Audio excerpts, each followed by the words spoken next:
El final de la tercera dinastía de Ur sumergió a la región en un momento de conflicto político y una lucha por la hegemonía del poder. Así van a surgir dos ciudades importantes, Isin y Larsa, que durante 200 años van a estar en permanente disputa por el control territorial. Ese control territorial nunca va a tener la expansión territorial y la hegemonía que había tenido tanto el imperio de Akkad como la ciudad de Ur. La dinastía de Isin, para justificarse en el poder, manda a hacer, manda a escribir una lista real, la lista real súmera o la realeza descendió del cielo, que la venimos usando desde el periodo protodinástico, ya la hemos analizado. A nosotros nos sirve para entender y comprender los reyes desde el protodinástico hasta este momento. Pero es en este periodo, conocido como el conflicto entre Isin y Larsa, en que se escribe la lista real. Es decir, el último rey que aparece en este listado es el que debe justificarse. Él debe, como es un rey que se considera divino, es decir, se autoproclama Dios, debe justificarse desde el primer rey, es decir, cuando el cetro desciende del cielo, y así sucesivamente hasta que le llega a él. Es importante entonces el análisis de esta fuente porque parte desde un tiempo muy lejano y nos sirve para comprender los distintos periodos que ya hemos visto. Como todo análisis de fuentes, siempre debe ser contrastada, es decir, corroborar con otras fuentes. Así, por ejemplo, en esta fuente aparece Sargón, y también lo tenemos en otras fuentes como la leyenda de Sargón o la lista de los reyes de Akkad. Entonces ahí podemos dar cuenta.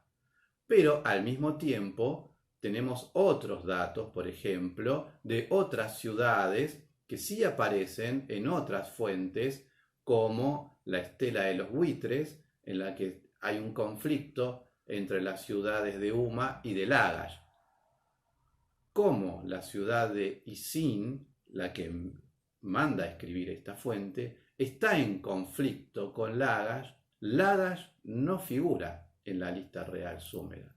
Y si no tenemos otros datos, otras fuentes para contrastar, no nos enteraríamos de la existencia de Lagash. Por eso es importante cruzar fuentes. Y obviamente, como Isin está en conflicto con Larsa, tampoco figura esta ciudad en la lista real súmera. Otra característica muy importante para tener en cuenta con la dinastía de Isin es el código de Lipit Ishtar, rey de la ciudad de Isin. Así como Urnamu había mandado a escribir un código, lo mismo va a hacer este rey. De la lectura del código podemos comprender la composición social de este periodo. Así aparecen categorías como ciudadano o esclavo y cuál es el lugar de la mujer en esta sociedad. El artículo 17 de este código dice así: si una esclava o un esclavo de un ciudadano huye al interior de la ciudad, y si se prueba que durante un mes ha vivido en la casa de otro ciudadano, este ciudadano dará un esclavo por este esclavo. Es decir, acá en este ejemplo se está cuidando la propiedad privada, porque debemos entender al esclavo como una herramienta, como una propiedad. La palabra ciudadano es una palabra que no corresponde, es un concepto que no corresponde temporalmente. ¿Cómo es que llega hasta aquí? Es una traducción. La palabra original en la fuente es lu, que significa hombre libre. Debemos entender entonces cuando leemos ciudadano que es un hombre libre. ¿Pero por qué dice eso? Bueno, justamente porque el libro original es en italiano. Mario Liberani es italiano. Hace la traducción del súmero. El manual se escribe en italiano y nos llega a nosotros por una traducción en español. En esa larga línea de traducciones se pierde el concepto. Por eso es muy importante tomar distancia de las fuentes y tratar de indagar para poder llegar a un concepto mucho más comprensible al momento de la que estamos estudiando. El código de Lipit-Ishtar tiene una estructura que es el modelo de todos los códigos. Tiene un prólogo, la presentación y agradecimiento a los dioses, la estructura con todas las leyes y el epílogo donde figuran el agradecimiento a los dioses y las maldiciones a aquellos que no cumplan con la palabra justa del rey. El epílogo de este código dice así: con arreglo a la palabra justa de Utu, yo he establecido la justicia en Sumer y Akkad. Utu es el dios de la justicia. Y cuando nombra aquí a Sumer y Akkad, lo que está haciendo es seguir la tradición de estos dos grandes países, del imperio de Akkad y el país de Sumer. Él se considera un continuador de estas dos culturas.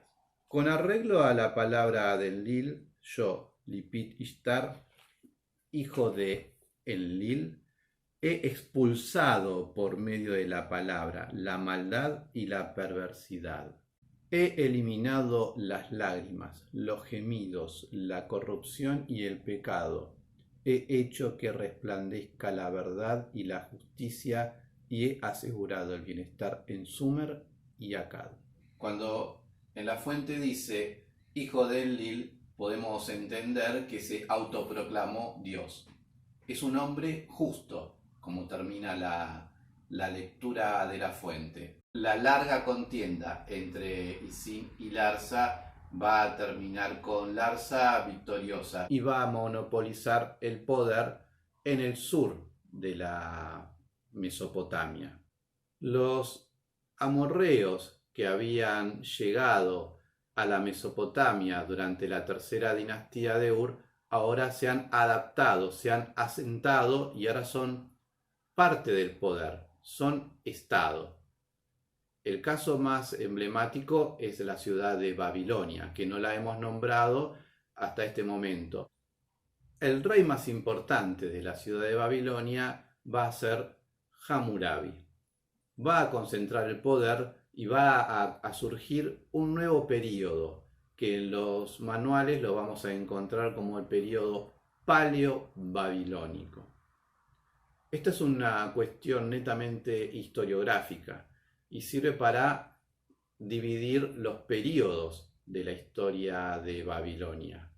Paleo-Babilonia, paleo viejo, para diferenciar de otro periodo mucho más lejano en el tiempo, que es el periodo neobabilónico. Así como en el sur de Mesopotamia Larsa concentra el poder, Babilonia lo hace en el centro, en el norte de Mesopotamia va a surgir la ciudad de Asiria. Y este periodo se lo va a conocer como periodo paleo-asirio, para diferenciarlo de otros dos momentos que vendrán mucho más adelante en el futuro. El rey más importante de este periodo es Shamshi-Adad, y el reinado de este monarca se va a caracterizar por extender las fronteras de la ciudad de Asiria, pero también por algo muy importante, que es la extensión de las redes comerciales.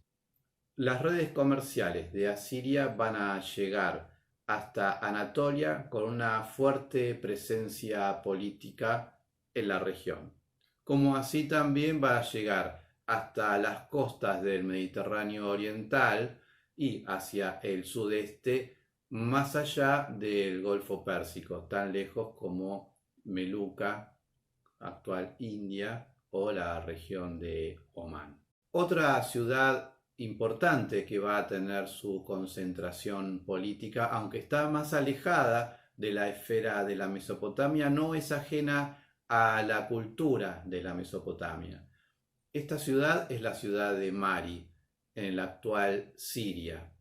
Es un enclave comercial que se hizo fuerte después de la desaparición de la ciudad de Ebla. Este período del reinado de Mari también es conocido como la Edad de Oro de Mari. ¿Y por qué es importante esta ciudad? En principio porque concentra las rutas caravaneras venidas de la región de Egipto, del Mediterráneo oriental y del norte de Mesopotamia, aquellas caravanas que vienen desde la lejana Afganistán. Una característica importante de la ciudad de Mari es la conformación de su estado. Es un estado dimorfo. ¿Qué significa esto?